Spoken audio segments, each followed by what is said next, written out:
fatto di contrastare, di scontrarsi, posto qui è un quartiere della città, dunque ho fatto di contrastare, di scontrarsi, di essere contento di essere tutti insieme, è un passo maggiore. È un quartiere popolare, un quartiere dove in anni 70 sono giunti mondiali qui, dunque tutto il mondo si conosce e di sicuro se si contrasta in lingua corsa è un paradiso e ci campiamo stasera. Un quartiere baladì ci sono i maggiori, ma ci sono di noi tutti. I maggiori devono imparare i tutti a parlare corso, e i tutti devono usare la lingua corsa in Caruglio.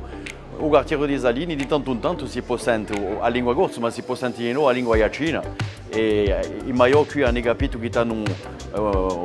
veramente una missione e devono essere militanti di più in più e non devono mai perdere di vista che parlando la sua lingua i cittadini imparano ascoltando e è così che noi costruiamo le generazioni domani. Le muisti anche così giovani che sono venuti qui, c'era anche un rettore d'Accademia che era qui e ha segnalato l'importanza di avere un associo così nei quartieri d'Ajaccio perché di già è una radio 100% in lingua corsa, che è il primo passo che è maggiore, e dopo c'è